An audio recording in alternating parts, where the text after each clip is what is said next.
आसाराम बापू जी सही हैं कि गलत है? आप लोग ऊपर की बातें जानते हो, गहराई नहीं जानते। गहराई हम जानते हैं। हाथी के खाने के बाद जो बचता है उससे तो हजारों चींटी खा सकती हैं। नहीं समझ में आई बात? ये सारी मेरे पास ऑन रिकॉर्ड चीजें बोल रहा हूं मैं, फर्जी नहीं। हमारा कानून सही न्याय करता तो ये सवाल खड़े ना होते ना। मेरी सीधी बात मैं कह रहा हूं। मेरी इन बातों से बहुत लोगों को दिक्कत होगी, देख लेना, मेरा विरोध करेंगे लोग। बहुत दिनों से मेरे मन में एक बात है, मुझे लगा बोल देनी चाहिए। ना बोलने से भी पाप लगेगा, कहो तो बोल दूं। सोशल मीडिया का जमाना आज है, एक जमाना था जब सोशल मीडिया नहीं थी। सोशल मीडिया नहीं थी तो संत लोग पे गलत आरोप लगा के जेलों में डाल दिया कुछ संतों को। मीडिया की बात सुन के हम लोगों को लगा कि मीडिया सही कह रही है, लेकिन मीडिया के बारे में आप लोग जानते हैं कि मीडिया किस तरह का, कुछ मीडिया झूठ परोस देती है। एक बात बताओ, जब आसाराम जी को जेल में डाला गया तब क्या सबके हाथों में मोबाइल था? उत्तर दो। नहीं था। आपको पता है आसाराम जी ने कितने हिंदुओं की घर वापसी कराई थी? हजारों नहीं, लाखों हिंदू कन्वर्ट हो चुके थे, क्रिश्चियन बन गए। आसाराम बापू जी ने उनको वापस अपने सनातन में वापसी कराई। और जब वापसी कराई तो क्या हुआ? देखो, उन पे आरोप लगे। मैं केवल ये कहना चाहता हूं कि मुझे भी तो मीडिया के द्वारा बदनाम करने का प्रयास, षड्यंत्र किया।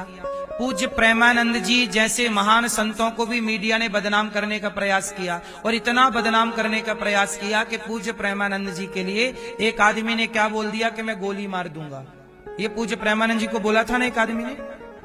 किसके भड़कावे पे? कुछ मीडिया के भड़कावे पे। इसका मतलब है मीडिया जो दिखाती है कई बार आप उसे सच मान लेते हैं। चलो, आज के जमाने में तो सोशल मीडिया थी तो हम लोगों ने अपना पक्ष रखा और मीडिया चुप हो गई, क्योंकि हमने अपना पक्ष रख दिया कि भाई तुम गलत। अब जैसे मेरे ऊपर क्या मीडिया ने बोल दिया कि FIR हो गई अनिरुद्धाचार्य के ऊपर, पर मैंने थाने में जाके पता की और वीडियो बना के डाल दी। आप लोगों ने वो वीडियो देखी, आपको लगा नहीं आ रही तो मीडिया झूठ बोल रही है। जैसे धर्मेंद्र जी की मृत्यु नहीं हुई थी और मीडिया ने खबर चला दी कि मृत्यु हो गई, इसका मतलब आप समझ गए कि मीडिया झूठ बोलती है। अब मुझे एक बात बताओ, आसाराम बापू जी सही हैं कि गलत है? लाखों लोगों को धर्म परिवर्तन कराया, तो आपको नहीं लगता कि षड्यंत्र के तहत उनको फंसा दिया गया? उस लड़की का इंटरव्यू आज तक, यदि मोबाइल का जमाना होता तो आप लोग उस लड़की से जरूर पूछते जिसने आरोप लगाया कि इन्होंने बलात्कार किया।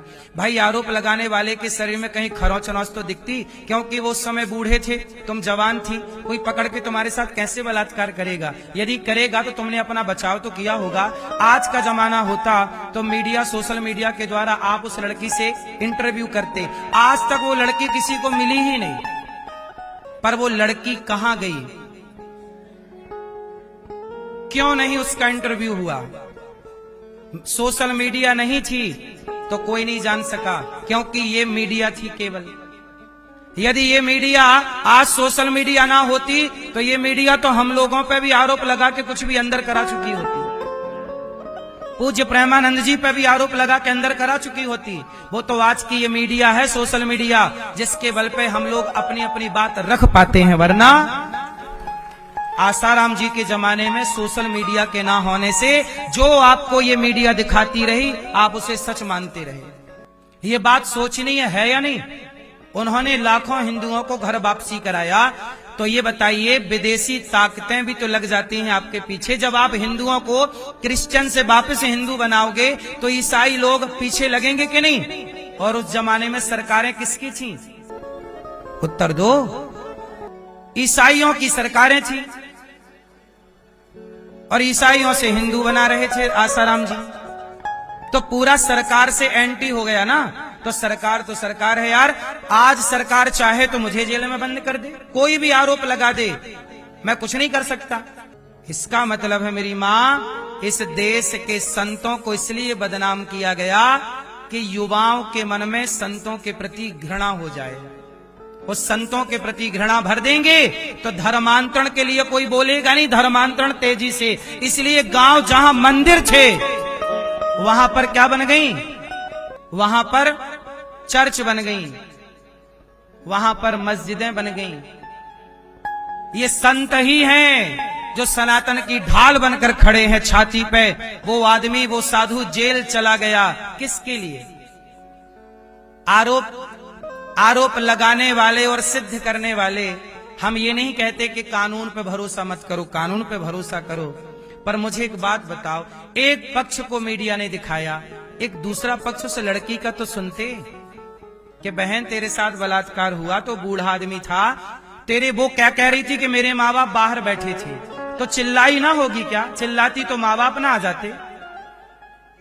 आज कोई 60 साल का बूढ़ा एक 20 साल की लड़की के साथ बलात्कार करना चाहे तो सच बताओ, पकड़म पकड़ी में खरोंचा खरोंची तो होगी एक दूसरे को। तो उस लड़की की खरोंच किसी ने देखी? बोलो भाई, यदि पकड़ा होगा बापू ने तो खरोंच तो आई होगी। साहब बहुत आसान है आरोप लगा देना, बहुत आसान है आरोप लगाना। ये मीडिया के षड्यंत्र के कारण बापूजी को जेल हुई। यदि षड्यंत्र ना करती मीडिया तो साहब पैसे में चलती है। आप दे दो 5 करोड़, क्या चलवाना है टीवी पे बताओ? 5 करोड़ दो टीवी पे, क्या चलवाना है बताओ? किसके जिंदा की खबर चलवाऊं, किसके मरने की चलवाऊं बताओ? बोलो भाई, सही है कि गलत है? यहां पैसे में सब बिकता है। बाबाओं को पाखंडी इसलिए बोला जाता है, साधुओं को, क्योंकि साधु सच बोलता है। एक पक्ष सुना दुनिया ने, दूसरा पक्ष नहीं सुना। और हमारे देश का कानून उस समय अंधा था, आंखों में पट्टी है।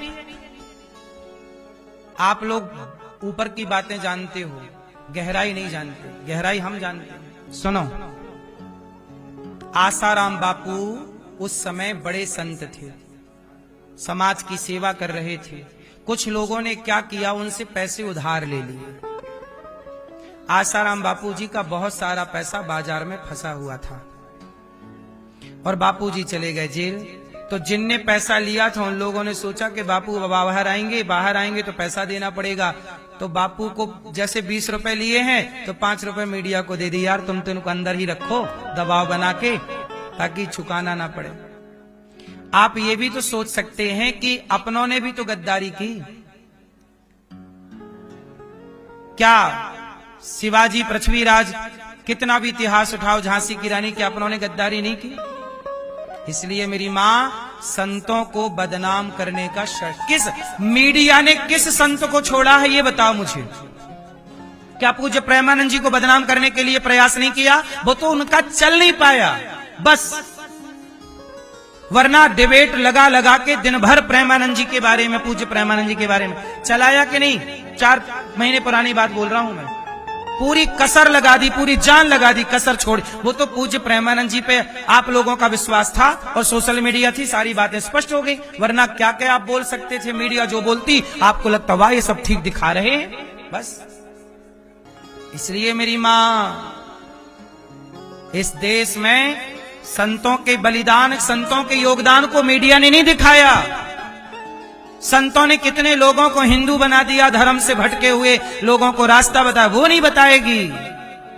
संतों के बारे में केवल अफवाह उड़ाओ, संतों के प्रति सनातन के नफरत पैदा करो और फिर बॉलीवुड गुटखा बेचेगा। संत लोग रहेंगे तो गुटखा बिकेगा नहीं ना। संत लोग रोकते हैं गुटखा ना खाना बेटा, बॉलीवुड फिर गुटखा कैसे बिकेगा? फिर मूवियां कैसे हिट होंगी? सिगरेट पी के सीन कैसे चलेंगे? संतों की बॉलीवुड से सदा एंटी रही, टकराव रहा। संत लोग सदा सही सिखाते हैं, बॉलीवुड गलत, तो सही गलत में टकराव है। तो सही वाले को, संतों को तो रास्ते से हटाना ही पड़ेगा ना। बॉलीवुड के रास्ते में कौन रोड़ा बन के खड़ा है? संत लोग। हम लोग कहते हैं शराब ना पियो, सिगरेट ना पियो, गांजा ना पियो, गलत ना करो। बॉलीवुड मूवी बना बना के प्रमोट करती है, तो संतों को हटाने के लिए बॉलीवुड प्रयास करती रहती है। एक एक मूवी पे हजार हजार करोड़ बनाती है, 1000 करोड़ पाती है, 1000 करोड़ में 100-200 करोड़ पकड़ा दिया। मीडिया को तो चलाओ भाई साहब, ये खबर चलानी है, चलती रहेगी। उनका बिगड़ना क्या है? हाथी के खाने के बाद जो बचता है उससे तो हजारों चींटी खा सकती हूं। नहीं समझ में आई बात? तो सही यदि वो गलत थे तो फिर जेल में थे ही। पर दूसरा पक्ष भी तो सुनते लड़की का, जिसके साथ बलात्कार हुआ है, उसके भी तो पूरी बातें, उसकी कोई एक वीडियो आई हो तो बताइए, क्योंकि मोबाइल का जमाना नहीं था ना मेरी बहन। पर मुझे लगा कि उन्होंने सनातन की सेवा बहुत की है, तो सेवा करने वाले को यदि मुझे बदनाम करने का प्रयास किया तो मुझे लगा कि मुझे और पूज्य प्रेमानंद जी को बदनाम करने का षड्यंत्र यदि ये देश के कुछ लोग कर सकते हैं तो आसाराम जी को भी बदनाम करने का षड्यंत्र। और वो वहां पास हो गए, वो यहां फेल हो गए, क्योंकि यहां सोशल मीडिया है। वो वहां पास हो गए क्योंकि वहां उनका पक्ष रखने वाला सबको लगा कि यार बलात्कार के केस में अंदर है, बोलेंगे तो लोग क्या कहेंगे, तू बलात्कारी का पक्ष लेता है। इस देश में आप लोग बताइए, आज भी इस देश में हजारों लोग ऐसे जेल के अंदर हैं जो निर्दोष हैं, और हजारों लोग ऐसे बाजार में घूम रहे हैं जो दोषी हैं। इस बात से कितने लोग सहमत हैं? इस बात से आज हमारे देश का कानून अंधा है। ये सोचिएगा, मेरे मन में केवल सोचाई विचार आया, मैंने आपको बोल दिया। उन्होंने समाज की सेवा की, सनातन का प्रचार किया, घर घर में राम नाम पहुंचाया है आसाराम जी ने। और किसी के कहने से देखो क्या स्थिति हो गई, सनातन की कितनी क्षति हुई, सनातन पे कितना हंसे लोग, भूल गए सब लोग। गलती किसकी है? उस लड़की का पक्ष आज तक किसी को नहीं पता। कहां की लड़की है आप लोग बताओ, वो कहां की है, कौन है वो, कहां चली गई? भाई आज के जमाने में आप एक लड़की को 2 करोड़ रुपया दे दो, बुलवा लो, क्या बुलवाना है? हम ये नहीं कहते कि वो लड़की गलत है, वो लड़की हो सकता है सही हो सकता है गलत हो, लेकिन एक बार सही गलत की पड़ताल तो होनी चाहिए। सही गलत की पड़ताल तो होनी चाहिए। आंख बंद करके क्या कह दें? मीडिया तो आंख बंद करके बोलती है। आप इससे समझ लो ना कि धर्मेंद्र जी की मृत्यु नहीं हुई थी और मरने की खबर न्यूज़ों में चल गई। इससे समझो ना कि कितना झूठ परोसा जाता है मीडिया के द्वारा, और उस झूठ को आप लोग सच समझ लेते हैं। फिर कैसे मान लें हम कि आपने सच बोला है? क्यों जी, सही है गलत है? मीडिया अपने आप में पावरफुल है, लेकिन अपने पावर का मिसयूज भी तो करता है पावरफुल व्यक्ति, हाँ या ना? इसलिए आसाराम जी इतने साल जेल में थे, कोई नहीं सुनने वाला उनकी। यहां पे तो कोई लड़की कह दे कि ये बलात्कार है, इसने मैं कितनी लड़कियों के केस आपको बता दूं जहां आज झूठा दहेज का केस लगाया जाता है कि नहीं, आज झूठा बलात्कार का केस इस देश में लगाया जाता है कि नहीं। आजकल कितने, मैं एक एडवोकेट की बात सुन रहा था कि एक लड़की ने, एक मास्टर जी ने मोबाइल चलाने से रोका। ये लड़की मोबाइल ना चला पढ़, और लड़की मोबाइल चलाने से जब नहीं रुकी तो लड़की ने मास्टर जी पे बलात्कार का केस लगा दिया। मास्टर जी छेड़छाड़ कर रहे थे, मास्टर जी की किसी ने नहीं सुनी, और जाके लड़की प्रधान देश है ना हमारा, महिला की बात सुनी जाती है, उस मास्टर को जेल में डाल दिया। 8 साल तक जेल रहा।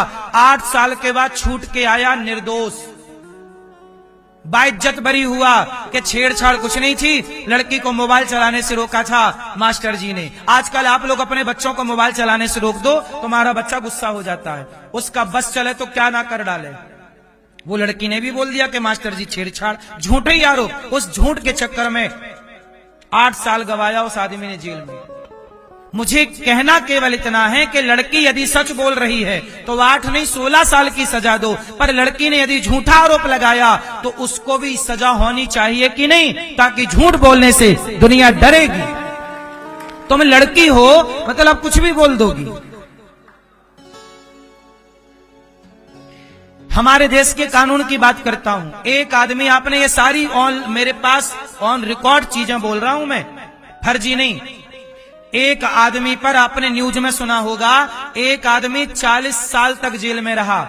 सरकारी बस चलती थी ना, राज परिवहन, उसमें 100 रुपए की लेन देन में थोड़ा भ्रष्टाचार हो गया, लिया कि नहीं? 40 साल बाद कोर्ट ने कहा कि इसने कोई भ्रष्टाचार नहीं किया। और बात कितने की थी? सिर्फ 100 रुपए की। 100 रुपए के लिए 40 साल जेल में रखा और 40 साल बाद क्या कहा कि ये निर्दोष है। इस देश में न्याय 40 साल बाद मिला, और वो भी न्याय क्या मिला? निर्दोष है। निर्दोष है कहने के लिए 40 साल लग जाते हो। जिस देश में, उस देश में क्या न्याय मिलता होगा?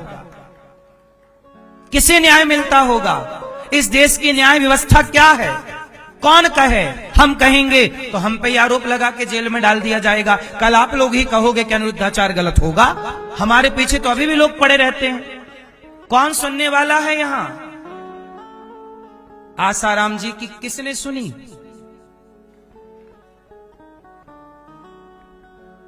यहां तो लड़की कह बस दे कि गलत है। अरे भाई साहब, लड़की कह रही है तो मानो, पर इस देश में आप बताओ, मैं बोल रहा हूं जो सही है कि गलत। झूठे आरोप, झूठे केस लड़कियों की ओर से लगाए जाते हैं, ये बात सही है कि गलत है? फिर तो उन झूठों की क्या कार्रवाई है? उस लड़की पर भी आरोप यदि झूठा लगाया है, उसको भी सजा होनी चाहिए। तूने झूठ क्यों बोला इससे? अब यहां तो देखो जी, कोई कुछ बोल दे। क्यों बोल दे भाई? ये देश स्वतंत्र है, जीने का अधिकार आपको है, लड़के को भी है। हम ये नहीं कहते कि लड़की ज्यादा है कि लड़का, दोनों बराबर। लड़का कम है, लड़की ज्यादा है, सम्मान नारी का हो। पर मेरी बहन, तुम्हारे भाई पे कोई बलात्कार का आरोप लगा दे, वो तुम्हारा भाई जेल चला जाए, तो तुम भी तो महिला हो, तुम भी तो रोगी अपने भाई के लिए, तुम भी रोगी अपने बाप के लिए, तुम भी रोगी अपने, क्योंकि यदि पुरुष है तो वह पुरुष किसी नारी से ही आया है। वह पुरुष किसी नारी से ही आया है। इसलिए मेरी मां, इस देश में कानून ऐसा हो जहां की यदि मैं आपको गलत आरोप लगाऊं, यदि मैं सही बोल रहा हूं तो आपको सजा होनी चाहिए, पर मैं झूठ बोल रहा हूं तो मुझे भी सजा होनी चाहिए। हाँ या ना? मैं झूठ क्यों बोलूंगा? मैं आपका चरित्र से खिलवाड़ क्यों करूंगा? मैं आपकी छवि कितनी अच्छी समाज में है, और कोई लड़की आके कह दे कि जिसने छेड़ा है पूरी समाज में। और समाज की ये गंदी आदत है कि लोग तुरंत विश्वास कर लेते हैं। एक बार पड़ताल तो कर लो। जरूरी नहीं है कि जो आरोप लगे हैं वो सही हो। आरोप तो माता सीता पर भी लगे, क्या वो आरोप सही थे? जोर से। यदि आरोप सीता माता पर लगे तो सीता माता पर लगे समाज के आरोप गलत थे। पड़ताल तो करे कोई। पड़ताल करोगे तो तह तक पहुंचोगे, बिना पड़ताल के क्या पाओगे? आंखों में पट्टी बांध के न्याय नहीं होता साहब, और इस देश में न्याय आंखों में पट्टी बांध कर होता है। कानून अंधा है इस देश का। अंधे धृतराष्ट्र थे, द्रौपदी की लाज लुटती रही, न्याय नहीं मिला। क्या इस देश में आप लोग भी ऐसा कानून चाहते हैं जो अंधा हो? क्यों अंधा कानून चाहते हो? आंख वाला चाहो ना भाई साहब। मैं गलत कहूं मुझे सजा दो, ये गलत कहे से सजा दो, ये गलत कहे सजा दो। और कानून में ऐसी व्यवस्था हो 1-2 साल के अंदर ही केस खत्म होने चाहिए। बलात्कारी करता है बलात्कार, 10 साल केस चलता है, कब फांसी होगी उसे? फांसी दो।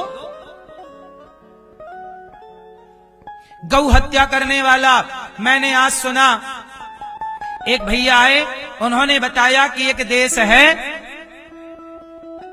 शायद वो फ्रांस है, शायद, कंफर्म आप कर लेना। दुनिया में एक देश है जहां बिल्ली को मार दो। किसको? बिल्ली यदि मार दो आप, तो आपको जेल होगी, आपको मृत्यु दंड मिलेगा। बिल्ली को मारने पर एक देश है जहां बिल्ली को मारने पर क्या दंड है? जेल है, मृत्यु दंड है। जिस दुनिया में बिल्ली मारने पर मृत्यु दंड है, जेल है, और भारत में गौ हत्या करने वाले गौ हत्यारे 500 रुपया दे के छूट जाते हैं। और जो गाय को बचाने वाले गौरक्षक हैं पुलिस उन्हें पकड़ के ले जाती है। तुम क्यों बचा रहे हो गाय, तुम क्यों बचा रहे हो? सोचो ना मेरी माँ।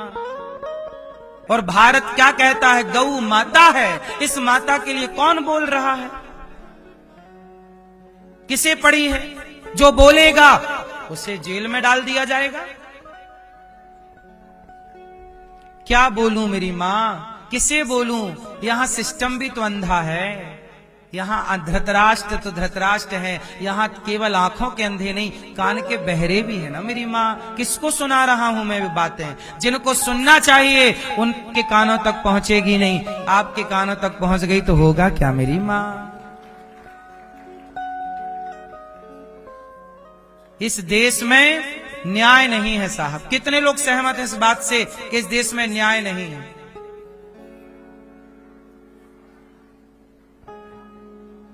केस लड़ते लड़ते आप बुढ़े हो जाते हैं, न्याय नहीं मिल, काहे नहीं मिल रहा भैया? साल भर में न्याय दे दो। मेरी जो पीड़ा थी मैंने कह दिया, पर यहां यदि सोशल मीडिया होती तो हम सही सही बात समझ पाते। कितने लोग मेरी बात से सहमत है? इस बात से आसाराम जी के विषय में सोशल मीडिया के ना होने से इस मीडिया ने पक्षपात किया कि नहीं?